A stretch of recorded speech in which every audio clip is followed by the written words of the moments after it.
নমস্কার। আশা করি সকলেই খুব ভালো আছো। আজ তোমাদের আমি পড়ে শোনাবো তারাশঙ্কর বন্দ্যোপাধ্যায়ের লেখা ছোট গল্প অগ্রদানী। গল্পটি যদি তোমাদের ভালো লাগে তাহলে বন্ধুদের সঙ্গে শেয়ার করো আর একটা লাইক দিও। আর আমার চ্যানেলটা এখনো সাবস্ক্রাইব না করে থাকলে সঙ্গে সঙ্গে সাবস্ক্রাইব করে দাও। তাহলে আমি পরবর্তীতে যে গল্পই পোস্ট করব সবার আগে পৌঁছে যাবে সেগুলি তোমার ফোনে। তবে শুনতে থাকো আজকের গল্প অগ্রদানী।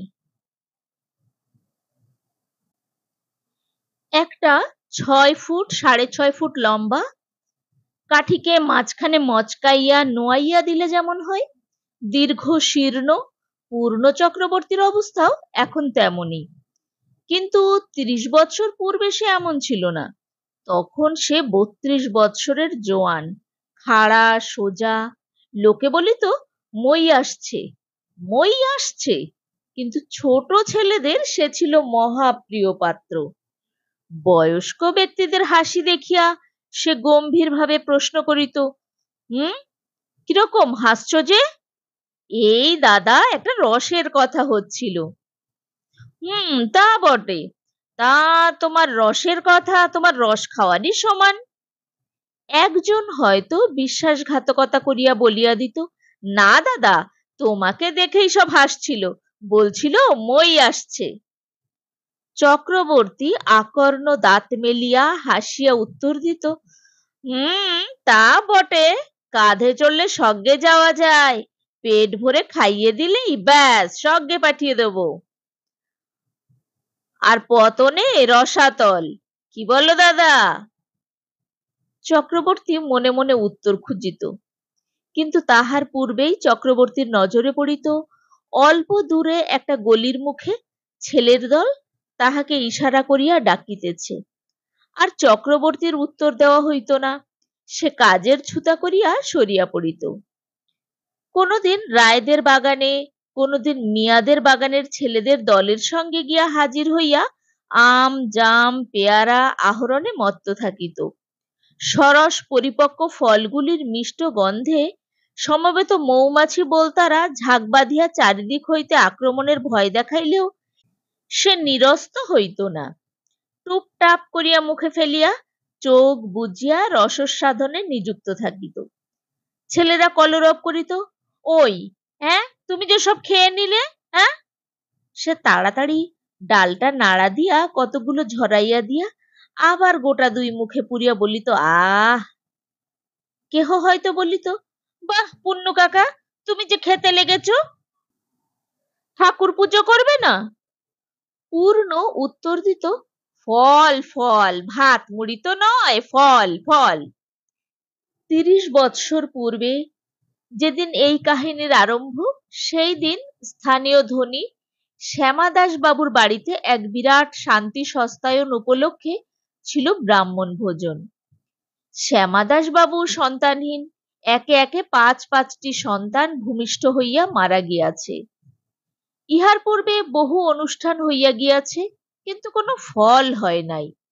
এবার শ্যামাদাস বাবু বিবাহ করিতে উদ্যত হইয়াছিলেন, কিন্তু স্ত্রী শিবরানী সজল চোখে অনুরোধ করিল, আর কিছুদিন অপেক্ষা করে দেখো, তারপর আমি বারণ করব না, নিজে আমি তোমার বিয়ে দিয়ে দেব। শিবরানী তখন আবার সন্তান সম্ভবা। শ্যামাদাস বাবু সেই অনুরোধ রক্ষা করিলেন।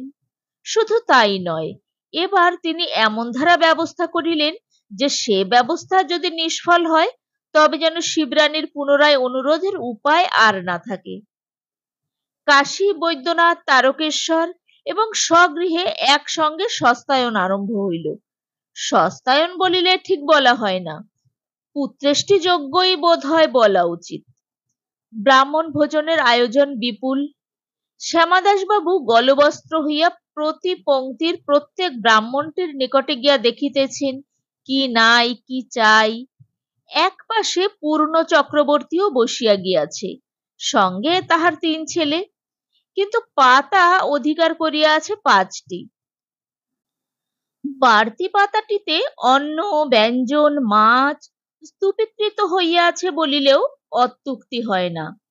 পাতাটি তাহার ছাদা, তাহার নাকি এটিতে দাবি আছে। সেই শ্যামাদাস বাবুর প্রতিনিধি হইয়া ব্রাহ্মণদিগকে নিমন্ত্রণ জানাইয়া আসিয়াছে, আবার আহারের সময় আহ্বান জানাইয়াও আসিয়াছে। তাহারই পারিশ্রমিক এটি।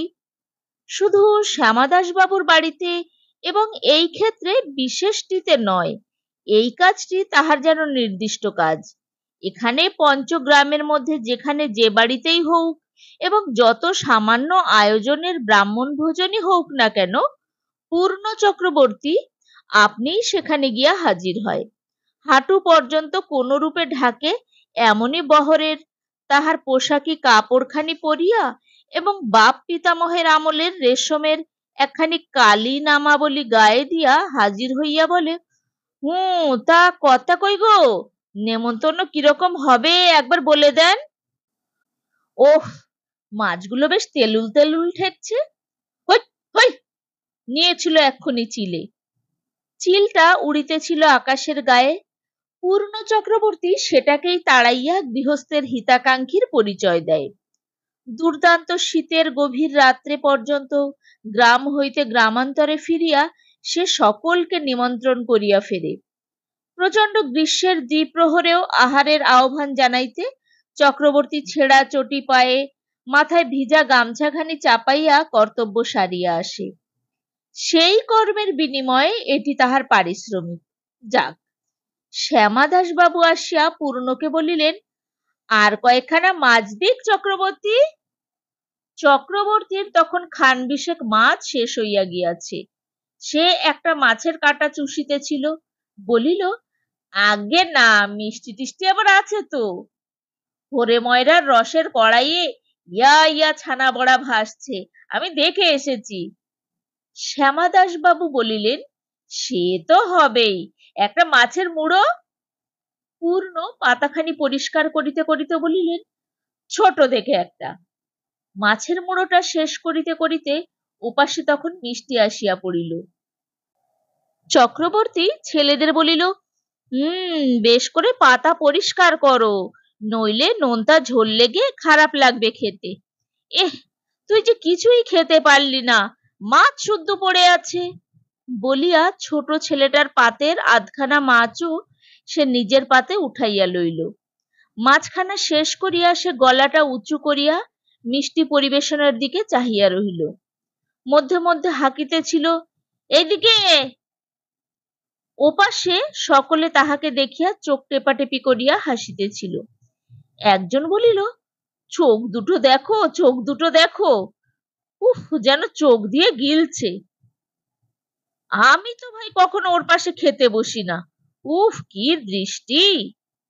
ততক্ষণে মিষ্টান্ন চক্রবর্তীর পাতার সম্মুখে গিয়া হাজির হইয়াছে। চক্রবর্তী মিষ্টান্ন পরিবেশকের সহিত ঝগড়া আরম্ভ করিয়া দিল।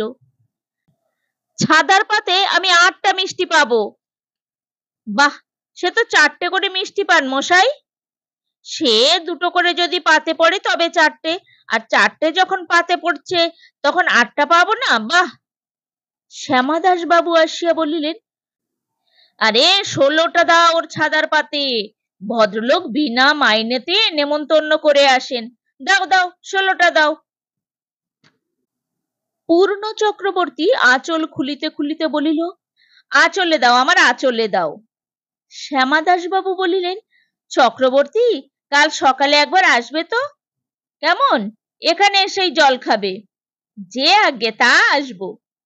ওপাশ হইতে কে বলিল, চক্রবর্তী বাবুকে ধরে পড়ে তুমি বিদূষক হয়ে যাও, আগেকার রাজাদের যেমন বিদূষক থাকতো। চক্রবর্তী গামছায় ছাদার পাতাটা বাঁধিতে বাঁধিতে বলিল, হ্যাঁ, তা তুমি হলে তো ভালোই হয়। আর তোমার ব্রাহ্মণের লজ্জাই বা কি, রাজা জমিদারের বিদূষক হয়ে যদি ভালো মন্দটা। বলিতে বলিতেই সে হাসিয়া উঠিল। বাড়িতে আসিয়া ছাদা বাঁধা গামছাটা বড় ছেলের হাতে দিয়া চক্রবর্তী বলিল, যা বাড়িতে দিগে যা। ছেলেটা গামছা হাতে লইতেই মেজ মেয়েটা বলিল, মিষ্টিগুলো? সে আমি নিয়ে যাচ্ছি, যা। হ্যাঁ, তুমি লুকিয়ে রাখবে? 16টা মিষ্টি কিন্তু গুনে গুনে নেবো। হ্যাঁ। আরে আরে, বলছে কি 16টা কোথায় রে বাপু, দিল তো 8টা, তাও কত ঝগড়া করে। মা, মা, দেখো, বাবা মিষ্টিগুলো লুকিয়ে রেখেছে। হ্যাঁ। চক্রবর্তীর গৃহিণী, যাকে বলে রূপসী, দারিদ্র্যের শতমুখী আক্রমণেও সে রূপকে জীর্ণ করিতে পারে নাই। দেহ শীর্ণ, চুল রুক্ষ, পরিধানে ছিন্ন মলিন বস্ত্র, তবুও হৈমবতী যেন সত্যিই হৈমবতী। কাঞ্চননিভ দেহবর্ণ, দেখিয়া সোনার প্রতিমা বলিতে ইচ্ছা করে। চোখ দুইটি আয়ত সুন্দর, কিন্তু দৃষ্টি তাহার নিষ্ঠুর মায়াহীন। মায়াহীন অন্তর ও রূপময় কায়া লইয়া হৈম যেন উজ্জ্বল বালুস্তরময়ী মরুভূমি। প্রভাতের পর হইতেই দিবসের অগ্রগতির সঙ্গে সঙ্গে মরুর মতোই প্রখর হইতে প্রখরতম হইয়া ওঠে। হৈমবতী আসিয়া দাঁড়াইতেই চক্রবর্তী সভয়ে মেয়েকে বলিল, বলছি তুই নিয়ে যেতে পারবি না? না, মেয়ে চেঁচাতে লাগলো। হৈমবতী কঠোর স্বরে বলিল, দাও। ছেলেটা বলিল, বাবাকে আর দিও না মা, আজ যা খেয়েছে বাবা, উফ, আবার কাল সকালে বাবু নেমন্তন্ন করেছে, বাবাকে মিষ্টি খাওয়াবে। হৈম কঠিন স্বরে বলিল, বেরো বলছি আমার সম্মুখ থেকে, হতভাগা ছেলে। বাপের প্রতি ভক্তি দেখো। তোরা সব মরিস না কেন? আমি যে বাঁচি। পূর্ণ এবার সাহস করিয়া বলিল, দেখো না, ছেলের তরিবৎ যেন চাষার তরিবৎ। হৈম বলিল, বাপ যে চামার, লোভী চামারের ছেলে চাষাও যে হয়েছে, সেইটুকুও ভাগ্যি মেনো। লেখাপড়া শেখাবার পয়সা নেই, রোগে ওষুধ নেই, গায়ে জামা নেই, তবুও মরে না ওরা। রাক্ষসের ঝাড়, অখণ্ড পরমাই। চক্রবর্তী চুপ করিয়া রহিল। হৈম যেন আগুন ছড়াইতে ছড়াইতে চলিয়া গেল। চক্রবর্তী ছেলেটাকে বলিল, দেখ দেখি রে, এক টুকরো হত্তকি কি সুপুরি, এক কুচি যদি পাস, তোর মার কাছে যেন চাসনি বাবা। সন্ধ্যার পর চক্রবর্তী হৈমর কাছে বসিয়া ক্রমাগত তাহার তোষামোদ করিতে আরম্ভ করিল। হৈম কোলের ছেলেটাকে ঘুম পাড়াইতেছিল। চক্রবর্তী এবং ছেলেরা আজ নিমন্ত্রণ খাইয়াছে। রাত্রে আর রান্নার হাঙ্গামা নাই। যে ছাদাটা আসিয়াছে তাহাতে হৈম আর কোলের ছেলেটারও চলিয়া গিয়াছে। বহু তোষামোদেও হৈম যেন তেমন প্রসন্ন হইল না। অন্তত চক্রবর্তীর তাহাই মনে হইল। সে মনের কথা বলিতে সাহস পাইল না। তাহার একান্ত ইচ্ছে যে রাত্রে কয়েকটা ছানা বড়া সে খায়। তাহার তৃপ্তি হয় নাই। বুকের মধ্যে লালসা ক্রমবর্ধমান বহ্নিশিখার মতন জ্বলিতেছে। ধীরে ধীরে হৈমবতী ঘুমাইয়া পড়িল। শীর্ণ দুর্বল দেহ, তাহার উপরে আবার সে সন্তান সম্ভাবা। সন্ধ্যার পর শরীর যেন ভাঙিয়া পড়ে। চক্রবর্তী হৈমর দিকে ভালো করিয়া চাহিয়া দেখিল, হ্যাঁ, হৈম ঘুমাইতেছে। চক্রবর্তী আরো কিছুক্ষণ অপেক্ষা করিয়া হৈমর আঁচল হইতে দড়ি বাঁধা কয়েকটা চাবির গোছা খুলিয়া ধীরে ধীরে বাহির হইয়া গেল। পরদিন প্রভাতে উঠিয়াই ছেলেরা নাচিতে নাচিতে চিৎকার করিতে আরম্ভ করিল, ছানা বড়া খাবো। বড় ছেলেটা ঘুরঘুর করিয়া বারবার মায়ের কাছে আসিয়া বলিতেছিল, আমাকে কিন্তু একটা গোটা দিতে হবে মা। হৈম বিরক্ত হইয়া বলিল, সব, সবগুলো বের করে দিচ্ছি, একটা কেন? সে চাবি খুলিয়া ঘরে ঢুকিয়াই একটা রূঢ় বিস্ময়ের আঘাতে স্তব্ধ ও নিশ্চল হইয়া দাঁড়াইয়া রহিল। যে শিকাতে মিষ্টিগুলি ঝুলানো ছিল সেটা কিসে কাটিয়া ফেলিয়াছে। মিষ্টিগুলি অধিকাংশই কিসে খাইয়া গিয়াছে। মাত্র গোটা 3-4 মেঝের উপর পড়িয়া আছে। তাও সেগুলি রসহীন, শুষ্ক। নিঃশেষে রস শোষণ করিয়া লইয়া ছাড়িয়াছে। ছেঁড়া শিকলটাকে সে একবার তুলিয়া ধরিয়া দেখিল, কাটা না, টানিয়া কিসে ছিঁড়িয়াছে। অতি নিষ্ঠুর কঠিন হাসি তাহার মুখে ফুটিয়া উঠিল। বাবু বলিলেন, গিন্নির একান্ত ইচ্ছে যে তুমি এবার তার আতুর ঘরের দোরে থাকবে। এখানকার প্রচলিত প্রথায় সূতিকা গৃহের দুয়ারের সম্মুখে রাত্রে ব্রাহ্মণ রাখিতে হয়। চক্রবর্তীর সন্তানদের মধ্যে সবকটিই জীবিত।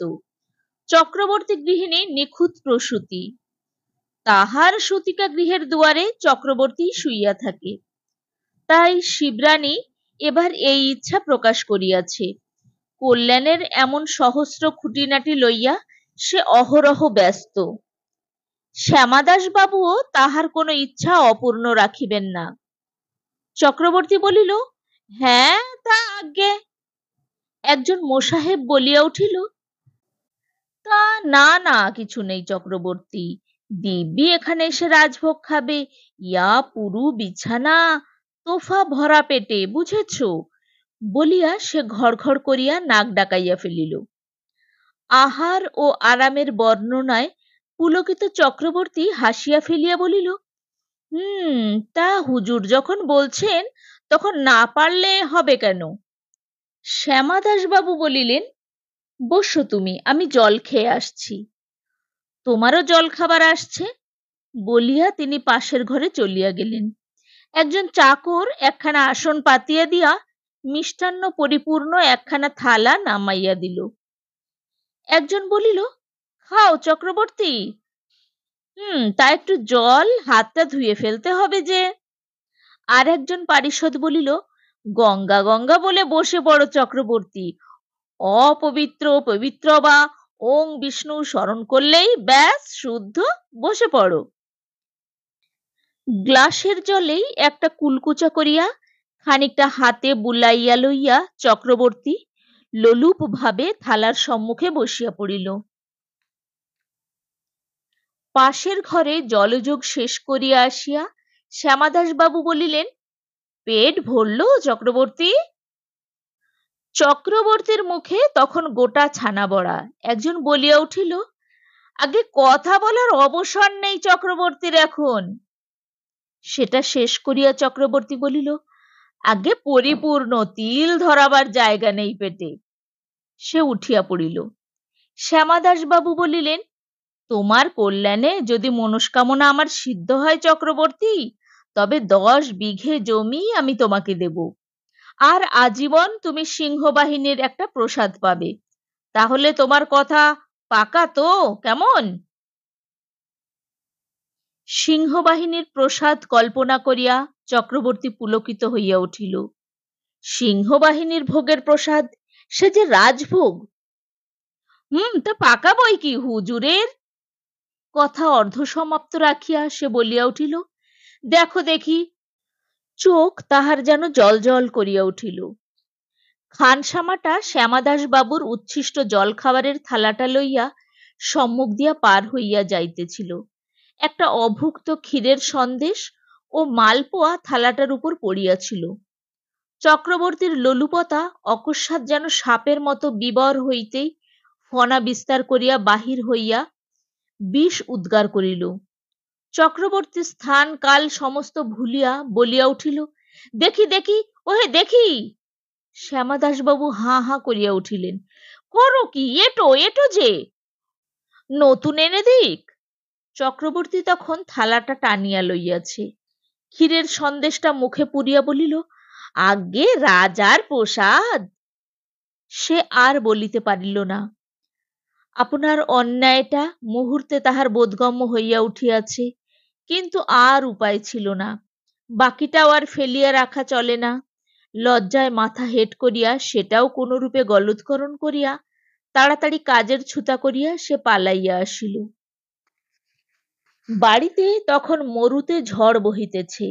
হৈম মূর্ছিত হইয়া পড়িয়াছে, ছোট ছেলেগুলা কাঁদিতেছে, বড়টা কোথায় পালাইয়াছে। মেজ মেয়েটা কাঁদিতে কাঁদিতে বলিল, মিষ্টিগুলো কিসে খেয়ে গিয়েছে, তাই দাদা ঝগড়া করে মাকে মেরে পালালো, মা পড়ে গিয়েছে। কথার শেষাংশ তাহার কান্নায় ঢাকিয়া গেল। চক্রবর্তীর চোখে জল আসিল। জলের ঘটি ও পাখা লইয়া সে হৈমর পাশে বসিয়া শুশ্রূষা করিতে করিতে সতৃষ্ণ দৃষ্টিতে হৈমর মুখের দিকে চাহিয়া রহিল। চেতনা হইতেই হৈম স্বামীকে দেখিয়া বলিয়া উঠিল, ছি ছি ছি ছি, তোমাকে কি বলবো আমি, ছি। চক্রবর্তী হৈমর পা জড়াইয়া ধরিয়া কি বলিতে গেল, কিন্তু হৈম চিৎকার করিয়া উঠিল, মাথা ঠুকে মরবো আমি, ছাড়ো, পা ছাড়ো। সমস্ত দিন হৈম নির্জীবের মতন পড়িয়া রহিল। সন্ধ্যার দিকে সে সুস্থ হইয়া উঠিলে চক্রবর্তী সমস্ত কথা বলিয়া কহিল, তোমারও বলছো, তোমারও ওই সময়েই? তা না হয় কাল বলে দেব যে আমি আর পারবো না। হৈম চিৎকার করিয়া উঠিল, না না না না, মরুক মরুক, হয়ে মরুক এবার, আমি খালাস পাবো, জমি পেলে অন্নগুলো তো বাঁচবে। শ্রাবণ মাসের প্রথম সপ্তাহেই সেদিন সন্ধ্যায় শ্যামাদাস বাবুর লোক আসিয়া চক্রবর্তীকে ডাকিল, চলুন আপনি, গিন্নিমায়ের প্রসব বেদনা উঠেছে। চক্রবর্তী বিব্রত হইয়া উঠিল, হৈমরও শরীর আজ কেমন করিতেছে। হৈম বলিল, যাও তুমি, কিন্তু আমাকে জ্বালিও না বাপু, যাও, বাড়িতে বড় খোকা রয়েছে, যাও তুমি। চক্রবর্তী দীর্ঘ নিঃশ্বাস ফেলিয়া বাহির হইয়া গেল। জমিদার বাড়ি তখন লোকজনে ভরিয়া গিয়াছে। শ্যামাদাস বাবু বলিলেন, এসো চক্রবর্তী, এসো, আমি বড় ব্যস্ত এখন, তুমি রান্না বাড়িতে গিয়ে খাওয়া দাওয়া সেরে নিও। চক্রবর্তী শটান গিয়ে তখনই রান্নাশালে উঠিল। ঠাকুর, কি রান্না হয়েছে আজ? বাহ, খুশবুই তো খুব উঠেছে। কি হে, ওটা মাছের কালিয়া না মাংস? মাংস, আজ মায়ের পুজো দিয়ে বলি দেওয়া হয়েছে কিনা। তা তোমার রান্নাও খুব ভালো, তার উপরে তোমার বাদলার দিন। কত দূর বলি, দেরি কত? দাও না দেখি একটু চেখে। সে একখানা শালপাতা ছিঁড়িয়া ঠোঙা করিয়া একেবারে কড়াই ঘেঁষিয়া বসিয়া পড়িল। ঠাকুর বিরক্ত হইয়া বলিল, আচ্ছা লোভ তোমার চক্রবর্তী। তা বলেছ ঠিক, তা একটু বেশি, তা বটে। একটুখানি নীরব থাকিয়া বলিল, সিদ্ধ হতে দেরি আছে নাকি? হাতাতে করিয়া খানিকটা অর্ধসিদ্ধ মাংস তাহার ঠোঙাতে দিয়া ঠাকুর বলিল, এই দেখো, বললে তো বিশ্বাস করবে না, নাও হে। সেই গরম ঝোলই খানিকটা সরাত করিয়া টানিয়া লইয়া চক্রবর্তী বলিল, বাহ, ঝালটা বেড়ে হয়েছে। তা তোমার রান্না যাকে বলে উৎকৃষ্ট। ঠাকুর আপন মনেই কাজ করিতেছিল, সে কোনো উত্তর দিল না। চক্রবর্তী আবার বলিল, তা তোমার চাকলায় তোমার জুড়ে দেখলাম না, মাংসটা সিদ্ধ এখনো হয়নি, তবে তোমার গিয়ে খাওয়া চলছে। ঠাকুর বলিল, চক্রবর্তী, তুমি এখন যাও এখান থেকে, খাবার হলে খবর দেবে চাকররা, আমাকে কাজ করতে যাও, যাও, ওঠো। চক্রবর্তী উঠিয়াছে কিনা সন্দেহ, কিন্তু এই সময়ে তাহার বড় ছেলেটা আসিয়া ডাকিল, বাবা। চক্রবর্তী উঠিয়া আসিয়া প্রশ্ন করিলেন, কি রে? একবার বাড়ি এসো, ছেলে হয়েছে। তোর মা? তবে মা কেমন আছে? ভালোই আছে গো, তবে দাইটাই কেউ নেই, দাই এসেছে বাবুদের বাড়ি, নাড়ি কাটতে লোক চাই। চক্রবর্তী তাড়াতাড়ি ছেলের সঙ্গে বাহির হইয়া গেল। ভয় নেই, ভালোই আছি, তুমি সুদ্দুরদের দাইকে ডাকো দেখি, নাড়ি কেটে দিয়ে যাক, আমাদের দাইকে তো পাওয়া যাবে না। তাহাই হইল। দাইটা নাড়ি কাটিয়া বলিল, সুন্দর খোকা হয়েছে বাপু, মা বাপ সুন্দর না হলে কি ছেলে সুন্দর হয়? মা কেমন তা দেখতে হবে। হৈম বলিল, যা যা, বকিসনি বাপু, কাজ হলো তোর, তুই যা। চক্রবর্তী বলিল, তাহলে তাই তো, খোকা যাক, বলে আসুক বাবুকে, অন্য লোক দেখুক ওরা। হৈম বলিল, দেখো, জ্বালিও না আমাকে, যাও, যাও বলছি, যাও। চক্রবর্তী আবার অন্ধকারের মধ্যে বাবুদের বাড়ির দিকে চলিল। মধ্যরাত্রে জমিদার বাড়ি শঙ্খধ্বনিতে মুখরিত হইয়া উঠিল। শিবরানী একটি পুত্র সন্তান প্রসব করিয়াছে। পূর্ব হইতে ডাক্তার আসিয়া উপস্থিত ছিল, সেই যতদূর সম্ভব সাবধানতা অবলম্বন করিয়া নাড়ি কাটিল। গরম জলে শিশুর শরীরের ক্লেদাদি ধুইয়া মুছিয়া দাইয়ের কোলে শিশুটিকে সমর্পণ করিয়া সে যখন বিদায় হইল, তখন রাত্রি প্রায় শেষ হইয়াছে। প্রভাতে চক্রবর্তী বাড়ি আসিতেই হৈম বলিল, ওগো, ছেলেটার ভোর রাত্রে যেন জ্বর হয়েছে মনে হচ্ছে। চক্রবর্তী চমকিয়া উঠিল, বলিল, তা? অবশেষে অনুযোগ করিয়া বলিল, বললাম তখন আমি যাব না, তা তুমি একেবারে আগুন হয়ে উঠলে, কিসে যে কি হয়? হৈম বলিল, ও কিছু না, আপনি সেরে যাবে। এখন পোয়াটাক সাবু কি দুধ যদি একটু পাও তো দেখো দেখি। আমাকে কাটলেও তো এক ফোঁটা দুধ বেরুবে না। পয়সা ছিল না। চক্রবর্তী প্রাতকৃত্য সারিয়া বাবুদের বাড়ির দিকেই চলিল দুধের জন্য।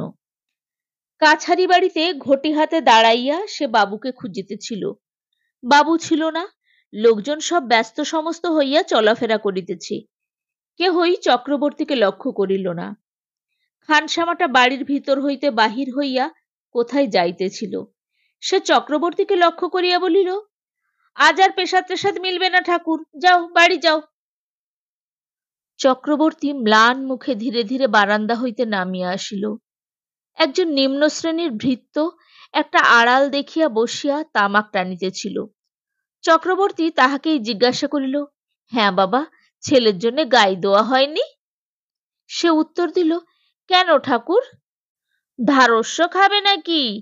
আচ্ছা পেটুক ঠাকুর যা হোক। না, গাই দেওয়া হয়নি, বাড়িতে ছেলের অসুখ, ওসব হবে না, এখন যাও।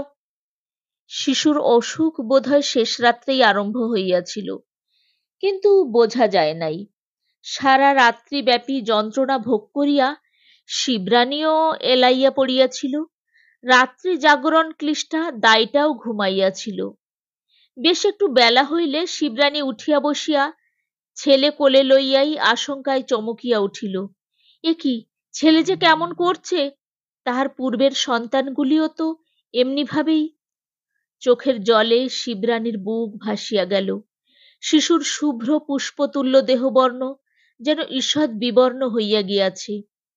শিবরানী তার স্বরে ডাকিল, যমুনা, একবার বাবুকে ডেকে দে তো। শ্যামাদাস বাবু আসিতেই সে বলিল, ডাক্তার ডাকাও, ছেলে কেমন হয়ে গেছে, সেই অসুখ। শ্যামাদাস বাবু একটা দীর্ঘ নিঃশ্বাস ফেলিয়া বলিলেন, দুর্গা দুর্গা। কিন্তু সঙ্গে সঙ্গে তিনি ডাক্তার আনিতে পাঠাইলেন। স্থানীয় ডাক্তার তৎক্ষণাৎ আসিল এবং তাহার পরামর্শ মতন শহরেও লোক পাঠানো হইল বিলক্ষণ চিকিৎসকের জন্য। বেলা বাড়ার সঙ্গে সঙ্গে দেখা গেল শিবরানীর আশঙ্কা সত্য। সত্যই শিশু অসুস্থ। ধীরে ধীরে শিশুর দেহবর্ণ হইতে আকৃতি পর্যন্ত কেমন অস্বাভাবিক হইয়া আসিতেছে। এই সর্বনাশা রোগেই শিবরানীর শিশুগুলি এমনি করিয়া সূতিকা গৃহে একে একে বিনষ্ট হইয়াছে। অপরাহ্নে সদর হইতে বড় ডাক্তার আনিয়া শিশুকে কিছুক্ষণ দেখিয়া একটা দীর্ঘ নিঃশ্বাস ফেলিয়া বলিলেন, চলুন, আমার দেখা হয়েছে। দাইটা বলিয়া উঠিল, ডাক্তারবাবু, ছেলে? তাহার প্রশ্ন শেষ হইবার পূর্বেই ডাক্তার বলিল, ওষুধ দিচ্ছি। শ্যামাদাস বাবুর সঙ্গে ডাক্তার বাহির হইয়া গেল। শ্যামাদাস বাবুর মাসিমা সূতিকা গৃহের সম্মুখে দাঁড়াইয়া দাইকে বলিলেন, কই, ছেলে নিয়ে আয় তো দেখি। ছেলের অবস্থা দেখিয়া তিনি একটি দীর্ঘ নিঃশ্বাস ফেলিয়া বলিলেন, মা, আমার কপাল রে, বলিয়া তিনি ললাটে করাঘাত করিলেন। ঘরের মধ্যে শিবরানী ফুলিয়া ফুলিয়া কাঁদিতেছিল। মাসিমা আপন মনেই বলিলেন, কি করেই বা বলি, আর পোয়াতির কোলেই বা। ডাক্তার শ্যামাদাস বাবুকে বলিলেন, কিছু মনে করবেন না শ্যামাদাস বাবু, একটা কথা জিজ্ঞাসা করব? বলুন। ডাক্তার শ্যামাদাস বাবুর যৌবনের ইতিহাস প্রশ্ন করিয়া বলিল, আমিও তাই ভেবেছিলাম, ওই হলো আপনার সন্তানদের অকাল মৃত্যুর কারণ। তাহলে ছেলেটাকে কি? না, আশা আমি দেখি না, বলিয়া বিদায় লইল। শ্যামাদাস বাবু বাড়ির মধ্যে আসিতেই মাসিমা আপনার মনের কথাটা ব্যক্ত করিয়া বলিলেন, নইলে কি পোয়াতির কোলে ছেলে মরবে? সে যে দারুণ দোষ হবে বাবা, আচার আচরণগুলো মানতে হবে তো। আচার রক্ষা করিতে হইলে বিচার করার কোনো প্রয়োজন হয় না, এবং হিন্দুর সংসারে আচারের উপরেই নাকি ধর্ম প্রতিষ্ঠিত। সুতরাং শিবরানীর কোল শূন্য করিয়া দিয়া শিশুকে সূতিকা গৃহের বাইরে বারান্দায় মৃত্যু প্রতীক্ষায় শোয়াইয়া দেওয়া হইল। তাহার কাছে রহিল দাই এবং প্রহরায় রহিল ব্রাহ্মণ, আর মাথার শিয়রে রহিল দেবতার নির্মাল্যের রাশি। ঘরের মধ্যে পুত্র শোকাতুরা শিবানীর সেবা ও সান্ত্বনার জন্য রহিল যমুনাঝি। শ্রাবণের মেঘাচ্ছন্ন অন্ধকার রাত্রি। চক্রবর্তী বসিয়া ঘন ঘন তামাক খাইতেছিল। তাহাদের ঘরেও শিশুটি অসুস্থ, কিন্তু সে সারিয়া উঠিবে। চক্রবর্তী মধ্যে মধ্যে আপন মনেই বিদ্রূপের হাসি হাসিতেছিল। সে ভাবিতেছিল, বিধিলিপি, তাহার শিশুটা মরিয়া যদি এটি বাঁচত, তবে চক্রবর্তী অন্তত বাঁচিত।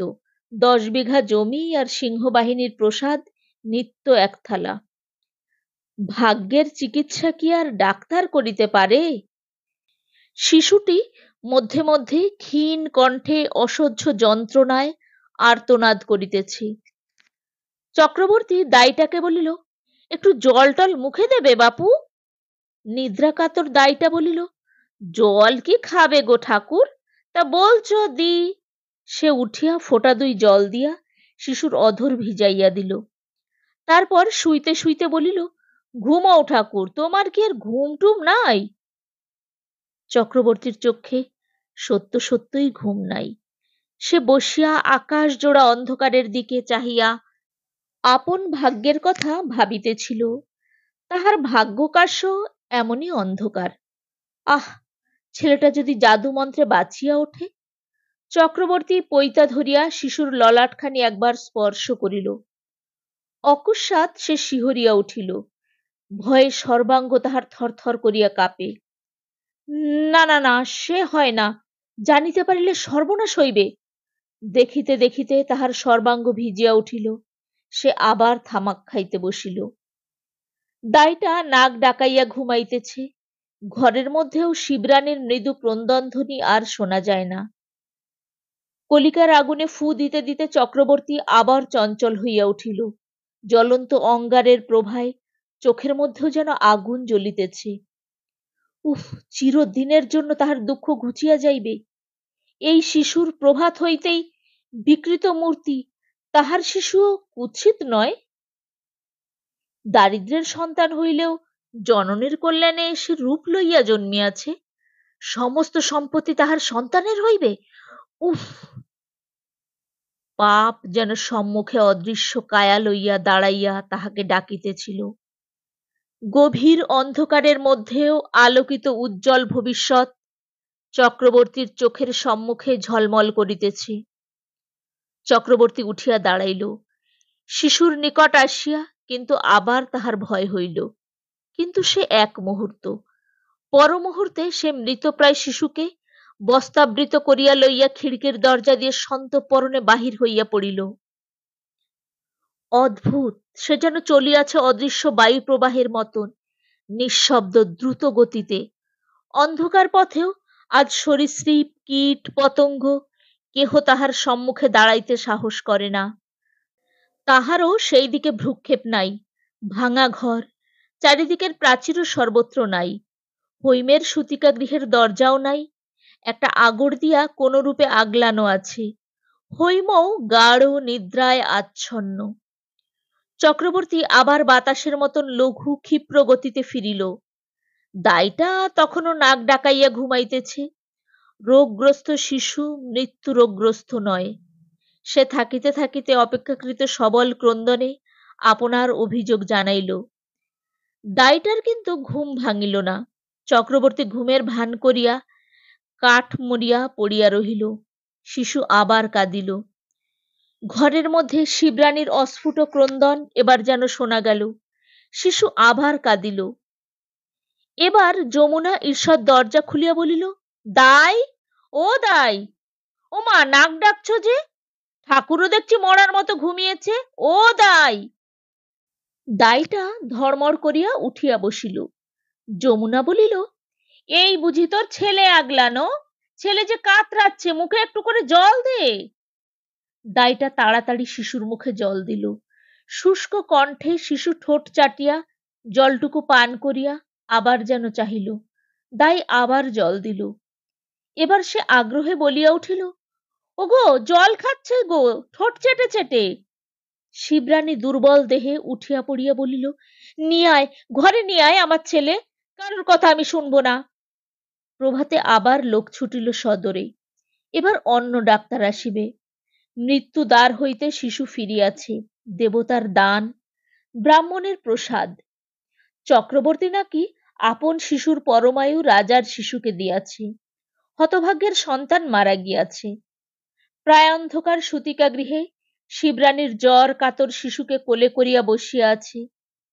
তাহার ভাগ্য দেবতা, তাহার হারানো মানিক।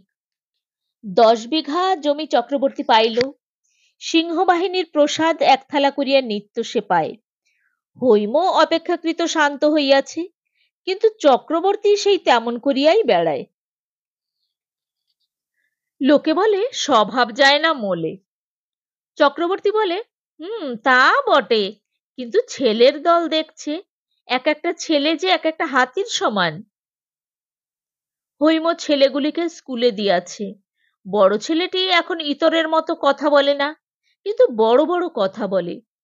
বাবার ব্যবহারে স্কুলে আমার মুখ দেখানো ভার মা। ছেলেরা যা তা বলে। কেউ বলে, ভাঁড়ের বেটা খুড়ি, তুমি বাপু বারণ করে দিও বাবাকে। হৈম সেই কথা বলিতেই চক্রবর্তী সহসা যেন আগুনের মতো জ্বলিয়া উঠিল। তাহার অস্বাভাবিক রূপ দেখিয়া হৈমও চমকিয়া উঠিল। চক্রবর্তী বলিল, চলে যাব আমি সন্ন্যাসী হয়ে। ব্যাপারটা আরো অগ্রসর হইত, কিন্তু বাহির হইতে কে ডাকিল, চক্রবর্তী। কি? বাড়ুজ্যেরা পাঠালে হে, ওদের মেয়ের বাড়ির তত্ত্ব যাবে, তোমাকে সঙ্গে যেতে হবে, ওরা কেউ যেতে পারবে না। লাভ আছে হে, ভালো মন্দ খাবে, বিদেটাও পাবে। আচ্ছা চলো যাই। চক্রবর্তী বাহির হইয়া পড়িল। বাড়ুজ্যেদের বাড়ি গিয়া যেখানে মিষ্টি তৈয়ারি হইতেছিল সেইখানে চাপিয়া বসিয়া বলিল, ব্রাহ্মণস্য ব্রাহ্মণাঙ্গতি। তা যেতে হবে বই কি। উনুনের আঁচটা একটু ঠেলে দি, কি বলো মোদক মশাই? সে সতৃষ্ণ নয়নে কড়াইয়ের পাকের দিকে চাহিয়া রহিল। বছর 10 পর শিবরানী হঠাৎ মারা গেল। লোকে বলিল, ভাগ্যবতী, স্বামী পুত্তুর রেখে ডঙ্কা মেরে চলে গেল। শ্যামাদাস বাবু শ্রাদ্ধোপলক্ষে বিপুল আয়োজন আরম্ভ করিলেন। চক্রবর্তীর এখন ওইখানেই বাসা হইয়াছে। সকালবেলাতেই ঠুকঠুক করিয়া গিয়া হাজির হয়। বসিয়া বসিয়া আয়োজনের বিলি বন্দোবস্ত দেখে।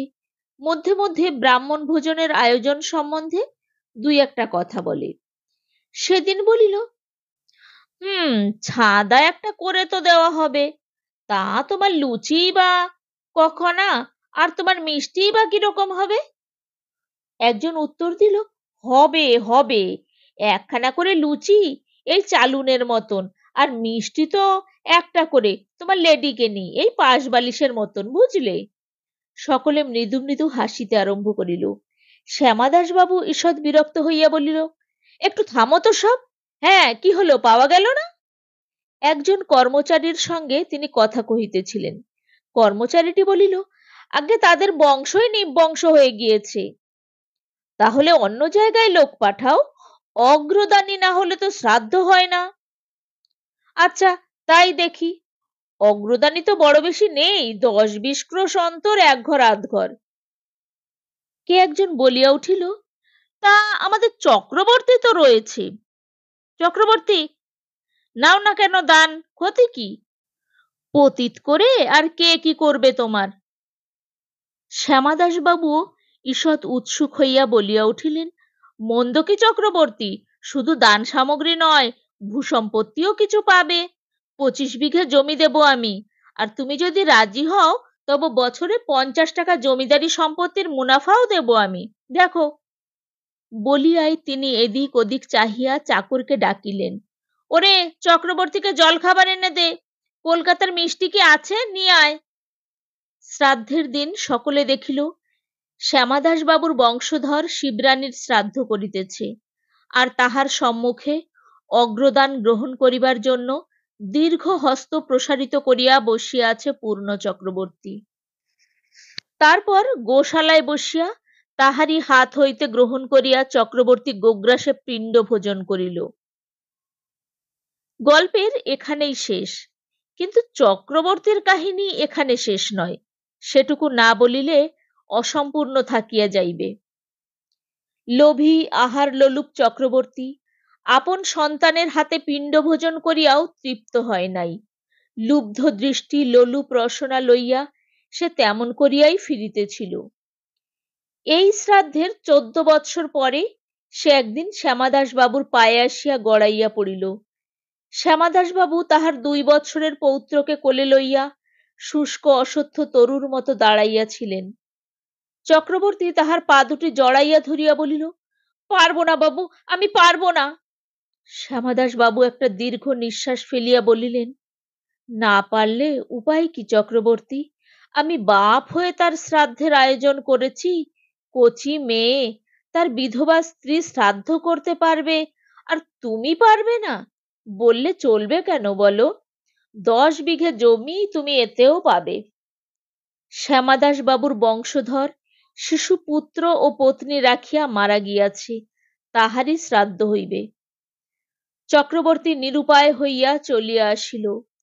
শ্রাদ্ধের দিন গোশালায় বসিয়া বিধবা বধূ পিণ্ডপাত্র চক্রবর্তীর হাতে তুলিয়া দিল। পুরোহিত বলিল, খাও হে চক্রবর্তী। এতক্ষণ তোমরা শুনছিলে তারাশঙ্কর বন্দ্যোপাধ্যায়ের লেখা ছোট গল্প অগ্রদানী। গল্পটি কেমন লাগলো চটপট কমেন্ট বক্সে তোমাদের উত্তর লিখে ফেলো। তোমাদের সুচিন্তিত মতামত আমাকে অনেক সমৃদ্ধ করবে। অনেক অনেক শুভেচ্ছা রইল।